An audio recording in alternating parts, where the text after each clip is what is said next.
can do their 500 people shows, acoustics. Like, that's the thing. The acoustic $150 performance that everybody paid for in December, they just did, and then people are going to get it at the gathering too?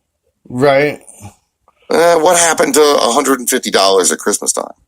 Exactly. At the same time, M&E was giving somebody $10,000 or some shit like that. Hey, the boxes are already sold out, so I don't even have to talk about those. Right. But those boxes... When's the record drop? The 24th? The 26th? I think something like that. Twisted sold out 1,000 boxes at $100 a piece in 3 fucking days. 3 days! Without their site crashing. So, straight up, and I know people who bought several, and that's the thing, there's no guarantee if you buy 5, you're going to get a cool price, a cool prize, because everything is truly random. Yeah. If you're guaranteeing something, if you buy 5, we're going to guarantee, that's not random, dog. You're defeating your own purpose, homie. Right, absolutely.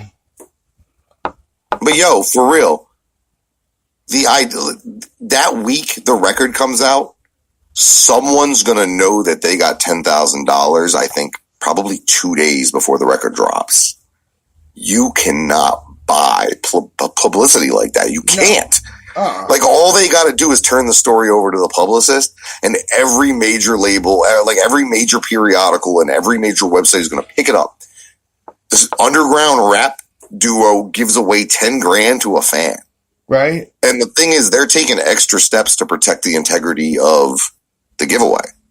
They brought in a company that's not like attached to them. Yeah. That handles contests and handles giveaways to pack these fucking boxes.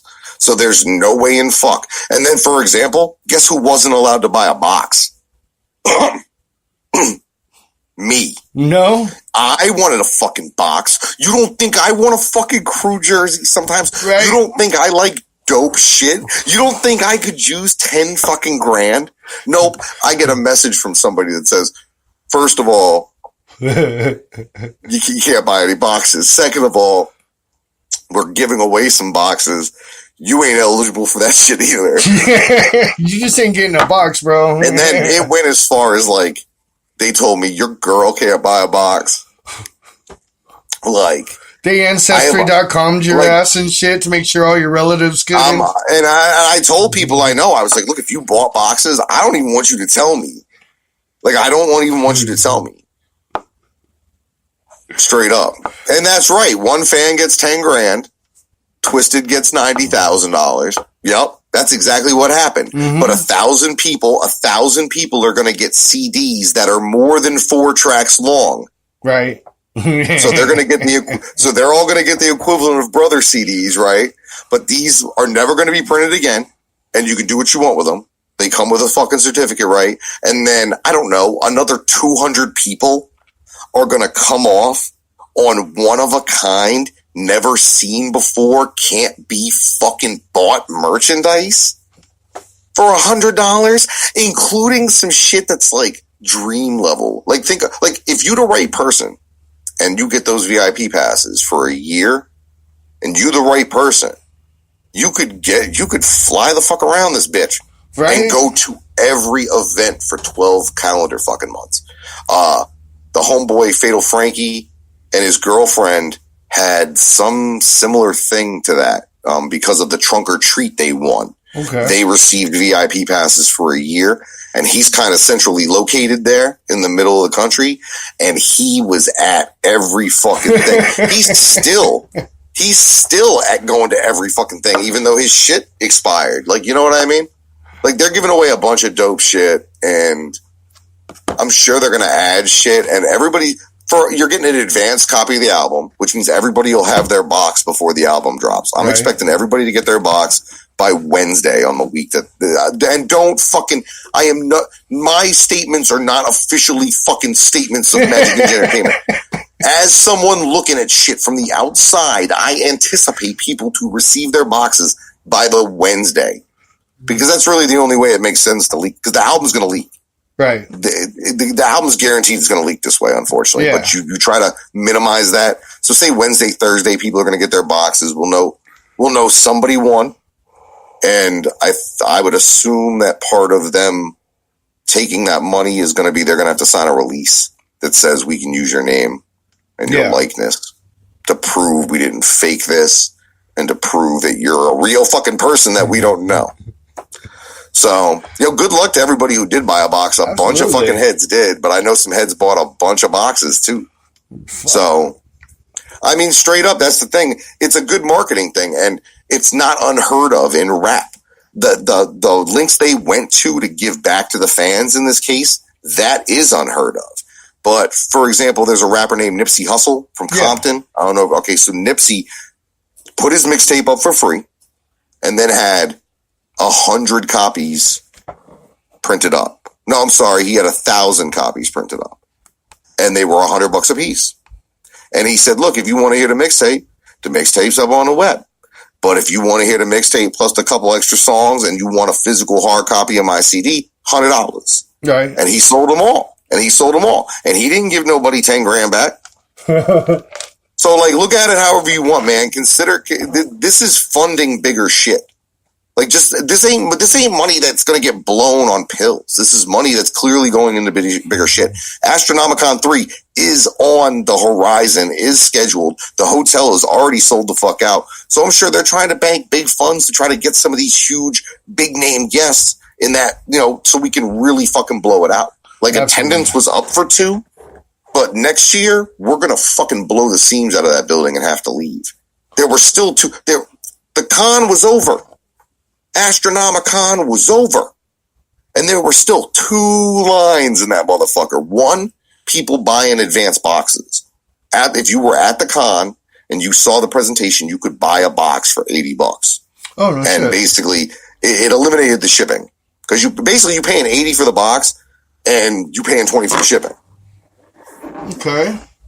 So, yeah, think about it like that. So they ain't even taking $90. They taking less than that because they got to pay shipping. Right. You feel me? That's fucking. You know what I'm saying? And some of these shit's fucking heavy. So chalk that up for whatever you want. Fucking if it fits, it ships kind of shit, right? So there was that line, and that line was pretty long. But the longer line was because they announced next year the front desk got overwhelmed with people. There's not a hotel room left in that hotel. I'm lucky that I crept into the panel room and seen them putting up the banner with the dates because I came right out. Got my girlfriend was like, "Yo, you got the credit card?" And she's like, "Yeah." I said, "Let's go make next year's reservation right now." I'm bringing my kids and shit next year. Oh, we had such a good time. It's such a good time for everybody, man. And it's not I don't know how to explain it. At some point when you go places, you don't want to be worried about being uncomfortable.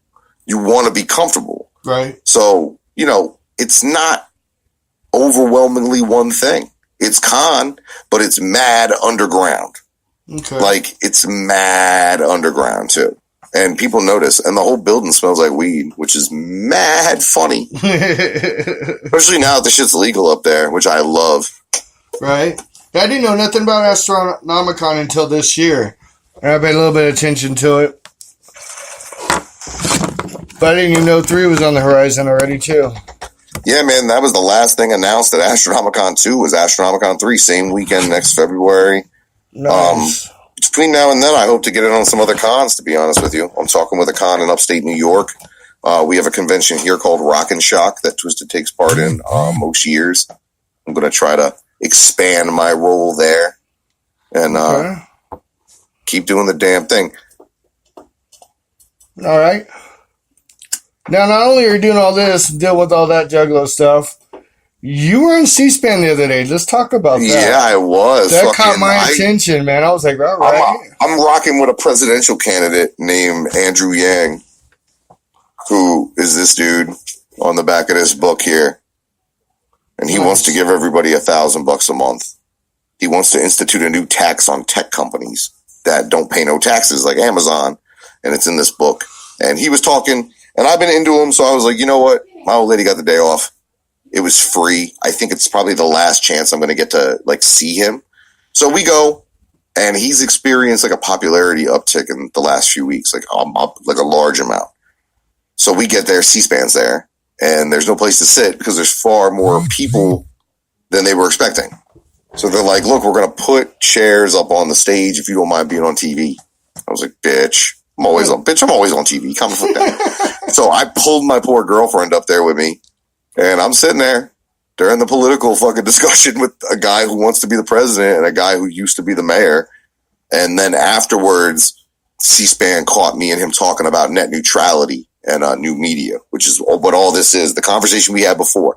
New media and net neutrality is going to be the only way that any of us have a fucking chance. Right. So he's well aware of it and he's on board with it because he's kind of like the new media candidate. All his popularity so far has kind of come from the web and podcasting and shit like that. So okay, we'll have to check that out. Like, yeah, he's got a lot of good policies. Some of his shit needs work, but it's the type of situation where it's like he's thinking long term. I dig that motherfucker. All right, that's what's up. Better than our political state we're in right now. Like, I don't know. Nobody else is going to get arrested. So I'm waiting. I want to read this report that they're trying to have not come out. Right. Because I want to know. It's like, well, if he didn't do nothing, then why haven't you put the fucking shit out? Yeah. Because what I'm hearing is he didn't do nothing. Well, wait a minute. Maybe he did something, and they're just like, well, we really can't do nothing about that. Something we won't find whatever, out. Man. I think our whole shit's broken. To be honest, being military, man, like I have a stack of Iraqi money in a box. I got like millions in dinars, Iraqi dinars. They're not worth shit. Not a damn thing. And one morning, people woke up, and that money wasn't worth dick. And there was no warning. And it was due to nothing they had done. And I'm like, if it happens here, I would not be fucking surprised. Right. Like, at this point, I wouldn't be surprised. And I feel I'm fairly well fucking prepared for it. Like, it'd be like the purge real quick. Within 12 hours, I think shit would break down. So, oh, most definitely. I try to keep certain things sharp, so to speak. Right, for sure. I think the show, 50,000. I've been trying to deal with more real world shit lately because it's like there's so much actual real world shit there that needs somebody with a fucking brain. And I think the juggalo in me is an important part of my fucking brain. And I think that I'm a good representative of what our culture can be. I'm somebody who served. I'm somebody who fucking has had jobs, who made a choice to do underground entertainment, to try to inform underground people of certain things. And motherfuckers get mad. But keep watching the show. Oh, definitely, bro. Like some of the things you talking to politics and some things you were saying, minus the huge amounts of drugs and shit the man did. But we need like a more of a Hunter Thompson, somebody willing to stick it to these people, to call them on their bullshit in their own unique way. You know, I always felt like Hunter Thompson had like a little juggalo in him and the way he thought about it. Oh, yeah, for sure. And he was the first, like now it's almost it is the norm now where there's not a media outlet or a person out there that's without their bias. Mm-hmm. And the reason we have bias is because we're all participating in all this. Mm-hmm. And if you're participating in something and you ain't got a bias, then you're not actually participating. You know what I mean? Right. So Hunter S. Thompson was like one of the first people to like Fear and Loathing on the campaign trail. Dude, like great. he was there to cover the campaign of Richard Nixon as a reporter. And he decided, no, bro, I'm going to do a bunch of drugs and have adventures on this and involve myself in the story. And that's what we're seeing now. And for example, Raya go into Magic Ninja. That was him trying to involve himself in this larger story that's playing out. Okay. Like, you know what I'm saying? Yeah. And me, I'm involving myself to some degree in the larger story that's playing out. Yeah, he was just smart in the fact that he knew the story was actually the story about the story. He knew how to relate it to people and shit in a way that they hadn't really seen. And that man really was influential. I mean, think Carter. Like, Carter was only in so long. He suffered from, the hostages in Iran and stuff, and they weren't ready for him. But Hunter, I love telling the story because Gonzo Styles is built off of his mentality. That's where we came from. He went to watch a little, thing about a senator or something in South Carolina was getting a statue or some shit or whatever, and everyone was out there, Ted Kennedy and whatnot, and he wanted his turkey and his drugs and shit. So his shit was actually